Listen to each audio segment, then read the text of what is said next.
Rebonjour tout le monde. Bonjour à tous. Marc-Antoine et moi sommes de retour pour vous donner vos bons trucs pour vous aider à dominer vos finances personnelles. Pour rester dans le même thème que la semaine passée, comment devenir propriétaire, aujourd'hui, on va parler du CELI et du REER. Qu'est-ce qui est le plus avantageux pour accumuler ta mise de fonds? Si tu permets, Marc, je commencerai avec le compte épargne libre d'impôt, communément appelé le CELI. À l'intérieur du CELI, comme un REER, on peut aller chercher des actions, des obligations, des fonds de placement et plus encore.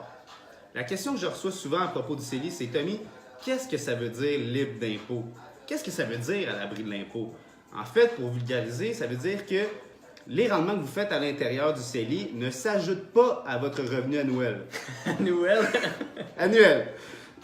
Un peu de sérieux. Donc, pour continuer, étant donné qu'il y a beaucoup d'avantages au CELI, c'est pour cette raison qu'il y a un maximum de 57 500.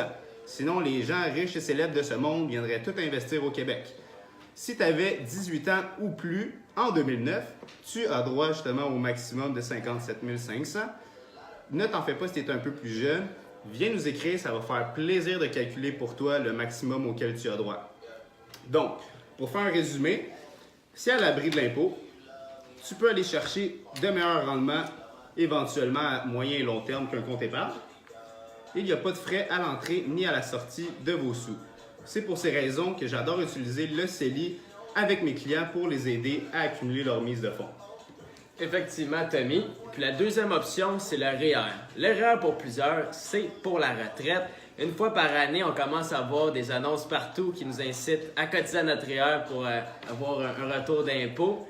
Concrètement, le REER, ça vient réduire notre revenu imposable. Un exemple, j'ai un revenu imposable de 60 000 $. Si je décide de cotiser à mon REER pour un montant de 10 000 $, mon revenu imposable descendrait à 50 000 $.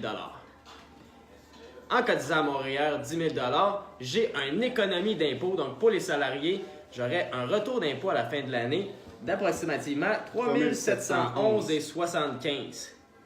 Les investissements dans le REER fructifient en franchise d'impôt jusqu'à la retraite, jusqu'au moment du retrait. Puis, à la retraite, quand on retire ces sommes-là, elles s'ajoutent à notre revenu. Donc, les retraits sont imposables. Le concept de base, c'est que quand on travaille, on est imposé un taux supérieur que quand nous sommes à la retraite, que nos revenus sont absolument inférieurs, donc moins imposés. C'est ça. Quand on gagne 30 000, bien évidemment, on est moins imposé que lorsqu'on gagne 60 000. Exactement. Donc, concernant l'accumulation de ta mise de fonds, la stratégie avec le REER qui est super intéressant, c'est d'utiliser le régime d'accession à la propriété, ou plus communément appelé le RAP. Oh! Reprenons notre sérieux, Tommy. Ouais, tiens-toi-en en finance, Marc, s'il te plaît. C'est bon, c'est bon. Donc, le RAP, selon certaines conditions, nous permet d'emprunter jusqu'à 25 000 $ par personne de notre REER. Donc, 50 000 $ si on est en couple, pour l'achat de notre première propriété. On va devoir rembourser ce montant-là, soit un quinzième du montant qu'on a emprunté à chaque année sur les 15 prochaines années. Concrètement, c'est un peu un prêt qu'on se fait à soi-même sans intérêt pour acheter sa première résidence.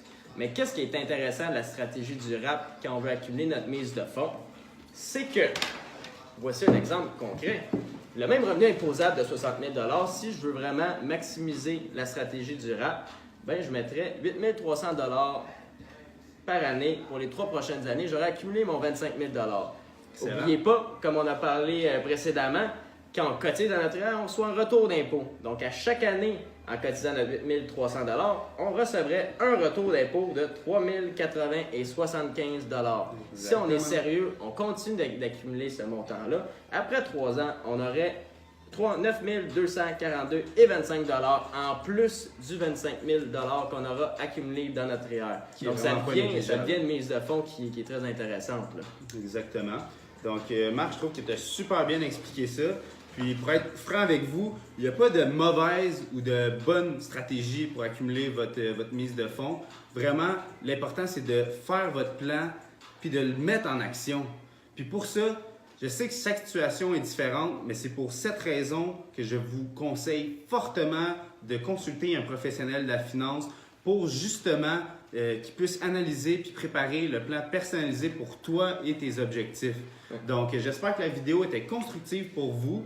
Si tu as trouvé que c'était le cas, je t'invite à la partager parce que justement, c'est le genre de coup de pouce peut-être qui pourrait aider un de tes amis à lui aussi se mettre à l'action puis de réaliser son rêve d'être propriétaire puis de dire comme le bon Marc, tout le monde propriétaire en 2020. Ouais, merci d'être à l'écoute et à bientôt. À très bientôt.